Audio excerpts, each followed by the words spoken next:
So today we are going to be, I think we're going to be working on our update of our player more cube movement because I think, and why I'm saying I think is because I filmed these videos many times, but they don't seem to be recording the audio. So hopefully this video is okay and it actually works properly. So they should be fairly short because like I said, I've filmed them multiple times already, so it's in my head. I know what to do. So we might go through it quickly and just make these videos shorter. But today I'm just looking at the program now, and we need to go in and fix our movement because at the moment our cube is moving around the scene perfectly fine.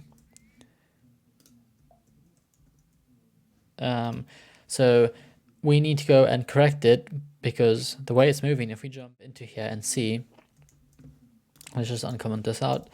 The way we did it in the first episode was we are moving around our scene without a unit by unit basis. So we just kind of sliding across our scene.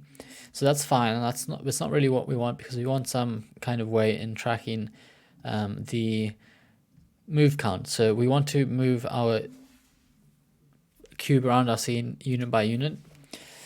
So if we jump into our script here, all we're going to do is we're going to keep this for later on in the game because we might come back to that depending on how we want our movement to be and how the way we are going to do it now it turns out, and how it looks and how it feels, and depending on if we want to change it back to a smoother movement or if we want to leave it unit by unit. But for now, let's go and add this in here. So first things first, we need to do is we need to somehow only move our cube one unit at a time. So if you press the up arrow on your keyboard, this is going to allow us to move our cube one unit forward.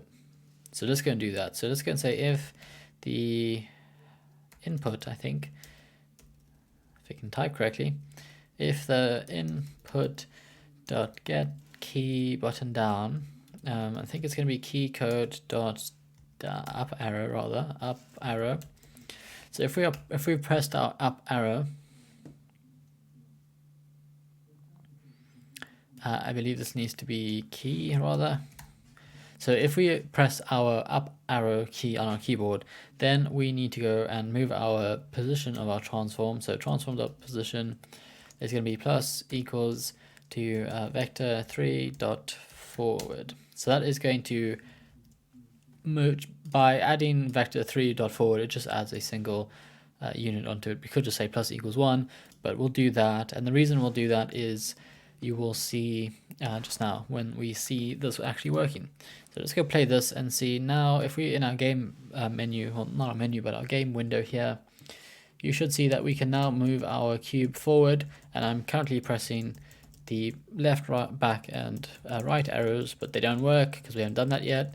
But if we keep pressing the forward key, the cube just runs away forever. And the reason it doesn't fall off the scene or the floor is because it has no rigid body and it has no gravity to it.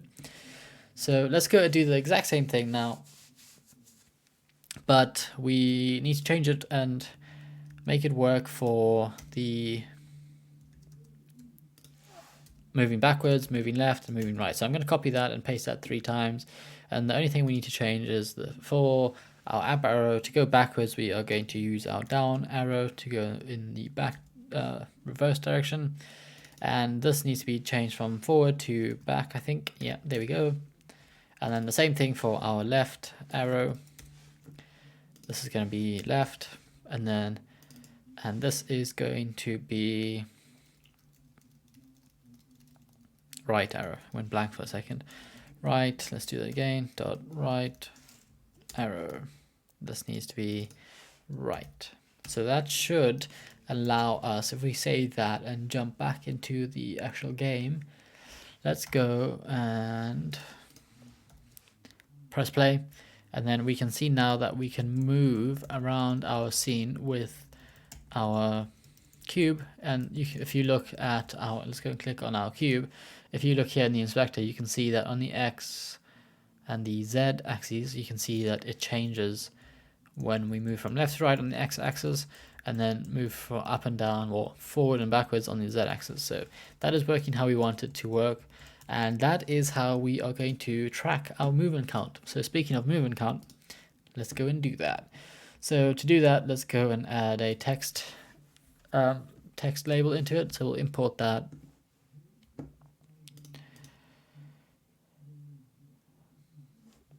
So we'll get rid of that now that's imported. So on our text, let's just focus on 2D here so we can get this into the right place. So we will move this to the top left.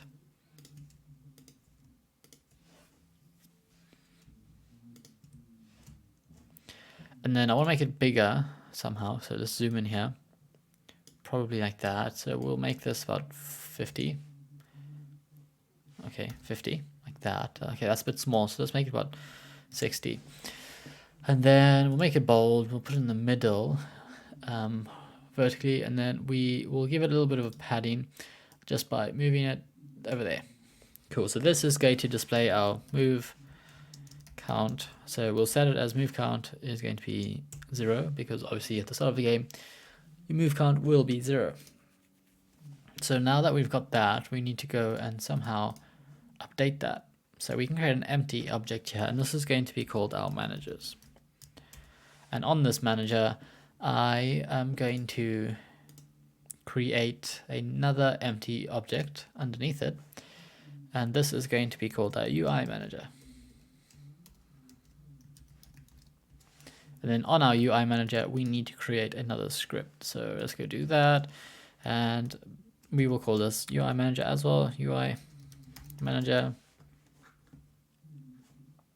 When that loads, now we can drag and drop that onto there. So let's go and edit this UI manager. So in here, we don't want our start method, I don't think. So the only thing we want in here is a serialized field. This we need to import this first using Text Mesh Pro like that. So this is going to be private text Mesh Pro, and we'll call this move count label. And in here we'll say move count label dot text is going to be equal to $, open your curly, or not curly brackets, your quotation marks, and then here we can go and say move count is going to be equal to our curly brackets, and then we'll go and collect our globe. Actually, we need to go and do this. So what we want to do here is on our managers, before we continue with our script, UI script, we need to create some kind of way of storing our move count. And because we're going to use this amongst many things in the game, probably, we want it to be accessible from many places. So let's create a global script. So we'll create a global script, and then we will add this global script onto our managers. And now that I'm thinking about this, I don't really even know if this needs to be in the scene. So what I'm going to do, just to test, I'm just going to remove that and then save it. And because it's in the game folder, I think it should work. So here we'll go and say global dot move count, and we will save that. So let's go and open up our global script here, and there we have our move count. So this is here because, like I said, I did record this already, but all you want to do is you want to get rid of your start and your update method, and then just type in public static int move count. So I'm going to get rid of that because we'll go through that in 2 episodes time. So that should be fine. And the reason why I'm doing this here is because if we don't do this, we have to go and convert this global.moveCount to string ourselves, which, I mean, might as well just do it. It does it for us like this. It's pretty much the same thing. I don't really know which one's faster or which one's better, more efficient for the game, but this is not a very big game, so we'll do it like this. So let's go and get this working. So let's see. In our UI manager, we now have... Never mind. In our UI manager, we should have... Why don't we have a...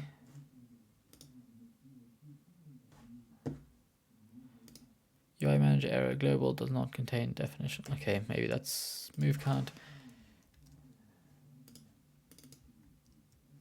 Save that.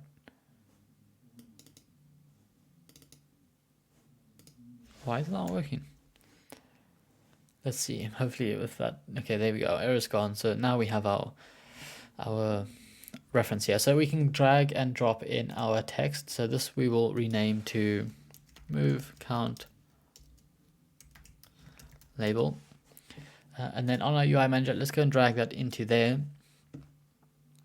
And now when we play the game, we should see that our move count here updates when we move our cube, but it does not. Oh, I know why.